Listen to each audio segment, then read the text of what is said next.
वाणी पर। किताबों को दीजिए आराम और कानों से कीजिए काम। यहाँ सुनिए राजस्थान जीके, करंट अफेयर्स और सब्जेक्ट नोट्स बिना किताब खोले। आज हम इतिहास के पन्नों को पलटेंगे और राजस्थान की धरती पर हुए उन संघर्षों को याद करेंगे जिन्होंने न केवल सामंती अत्याचारों को चुनौती दी बल्कि जन जागरण की मशाल भी जलाई। हमारा आज का विषय है राजस्थान के प्रमुख किसान और जनजातीय आंदोलन। तो चलिए अपनी नोटबुक तैयार रखें और ध्यान से सुने। भाग 1, किसान आंदोलन, पेजेंट मूवमेंट्स। सबसे पहले शुरुआत करते हैं उस आंदोलन से जिसे भारतीय किसान आंदोलनों का मैग्ना कार्टा या जनक माना जा सकता है। 1. बिजौलिया किसान आंदोलन 1897 से 1941। ये केवल राजस्थान ही नहीं बल्कि पूरे भारत का सबसे लंबा चलने वाला अहिंसक किसान आंदोलन था। पूरे 44 वर्षों तक 1897 से 1941 तक ये आंदोलन चला। ये आंदोलन मेवाड़ रियासत के ए श्रेणी के ठिकाने बिजौलिया, वर्तमान भीलवाड़ा में हुआ, जहां धाकड़ जाति के किसानों की बहुलता थी। क्यों हुआ? किसानों पर 84 प्रकार की लाग बाग कर और लाटाकूटा जैसी शोषणकारी प्रथाएं थोपी गई थीं। 3 चरण। इसे 3 चरणों में समझा जा सकता है। पहले चरण का नेतृत्व साधु सीताराम दास ने किया। दूसरे चरण में 1916 में विजय सिंह पथिक, भूप सिंह जुड़े, जिन्होंने ऊपरमाल पंच बोर्ड की स्थापना कर आंदोलन को एक संगठित रूप दिया।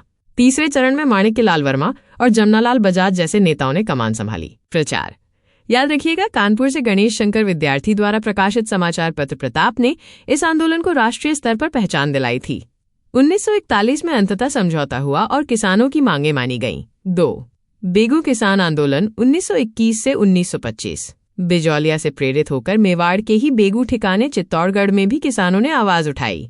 नेतृत्व। इसका नेतृत्व विजय सिंह पथिक के आदेश पर रामनारायण चौधरी ने किया। बोल्शेविक समझौता। यहाँ एक दिलचस्प घटना हुई। बेगू के ठाकुर अनूप सिंह और राजस्थान सेवा संघ के बीच एक समझौता हुआ था, जिसे मेवाड़ सरकार और अंग्रेजों ने मानने से इनकार कर दिया और इसे बोल्शेविक समझौते की संज्ञा दी, रूस की क्रांति के संदर्भ में। शहादत। इसकी जांच के लिए ट्रेंच कमीशन बैठाया गया। 13 जुलाई 1923 को गोविंदपुरा गांव में किसानों की सभा पर ट्रेंच ने गोलियां चलवाईं, जिसमें हमारे वीर किसान रूपाजी धाकड़ और कृपाजी धाकड़ शहीद हो गए। ये नाम अक्सर परीक्षा में पूछे जाते हैं। 3. बूंदी बरड़ आंदोलन। हाड़ौती क्षेत्र के बूंदी में भी किसानों ने बरड़ क्षेत्र में आंदोलन किया। इसका नेतृत्व पंडित नैनूराम शर्मा ने किया। डाबी कांड। यहाँ की सबसे दर्दनाक घटना 2 अप्रैल 1923 को डाबी गांव में हुई। पुलिस अधिकारी इकराम हुसैन ने सभा पर गोलियां चलाईं। यहाँ नानक जी भील और देवालाल गुर्जर शहीद हुए। नानक जी भील उस समय झंडा गीत गा रहे थे। उनकी याद में माणिक्यलाल वर्मा ने अर्जी शीर्षक से गीत लिखा था। 4. अलवर नीमूचाणा आंदोलन 1925। अलवर में समस्या थोड़ी अलग थी। यहाँ किसान लगान वृद्धि के साथ साथ जंगली सुअरों से भी परेशान थे, जो उनकी फसलें बर्बाद कर देते थे।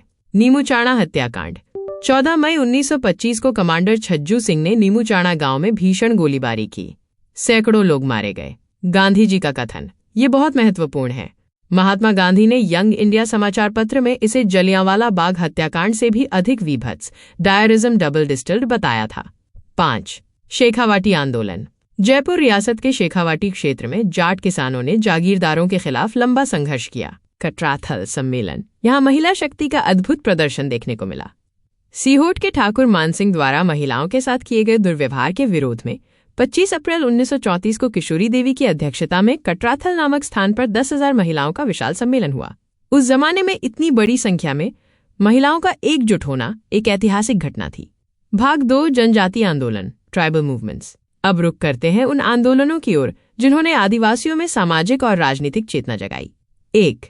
भगत आंदोलन। ये आंदोलन भीलों में नैतिक और सामाजिक सुधार के लिए शुरू हुआ था। गोविंद गिरी। इसके प्रणेता गोविंद गिरी थे, जो एक बंजारा परिवार से थे। उन्होंने 1883 में सिरोही में संप सभा, जिसका अर्थ है प्रेम और भाईचारा, की स्थापना की। मानगढ़ धाम नरसंहार। 17 नवंबर 1913 को बांसवाड़ा की मानगढ़ पहाड़ी पर संप सभा का वार्षिक अधिवेशन हो रहा था। अंग्रेजों और मेवाड़ भील कोर एमबीसी ने पहाड़ी को घेरकर अंधाधुंध फायरिंग की।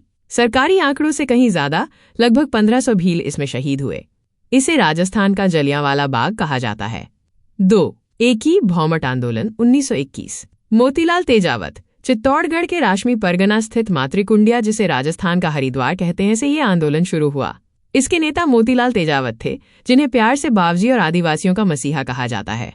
नारा और मांगे। उन्होंने नारा दिया, न हकीम न हुक्म, अर्थात न कोई राजा है न कोई आदेश। उन्होंने मेवाड़ महाराणा के सामने 21 मांगे रखीं, जिसे मेवाड़ की पुकार कहा गया। 3. मीणा आंदोलन ये आंदोलन किसी कर के खिलाफ नहीं, बल्कि एक अपमानजनक कानून के खिलाफ था। जरायम पेशा कानून 1924 के क्रिमिनल ट्राइब्स एक्ट और 1930 के जरायम पेशा कानून के तहत मीणा समाज के 12 वर्ष से ऊपर के हर व्यक्ति, महिला पुरुष को रोजाना थाने में हाजिरी देनी पड़ती थी। सुधार और समाप्ति, इसके विरोध में मीणा क्षेत्रीय महासभा बनी। जैन मुनि मगन सागर जी ने मीन पुराण लिखकर समाज को जागृत किया। लंबे संघर्ष के बाद आजादी के पश्चात 1952 में ये काला कानून समाप्त हुआ। जाते जाते कुछ स्वर्णिम तथ्य, क्विक फैक्ट्स। वीरांगना कालीबाई, डूंगरपुर के रास्तापाल गांव की वह 13 वर्षीय भील बालिका जिसने 1947 में अपने गुरु सेंगा भाई को बचाने के लिए अंग्रेजों की गाड़ी के पीछे घिसटते हुए रस्सी को हंसिये से काट दिया और गोलियों का शिकार हो गई। शिक्षा के प्रति ऐसा समर्पण विरले ही मिलता है। समाचार पत्रों की भूमिका, विजय सिंह पथिक ने वर्धा से राजस्थान केसरी और अजमेर से तरुण राजस्थान व नवीन राजस्थान अखबारों के जरिए इन आंदोलनों की आग को ठंडा नहीं पड़ने दिया। दोस्तों, ये थे राजस्थान के वो आंदोलन जिन्होंने इतिहास की धारा बदल दी। इन्हें बार बार सुने और तथ्यों को पक्का करें। आपकी परीक्षा के लिए बहुत बहुत शुभकामनाएं।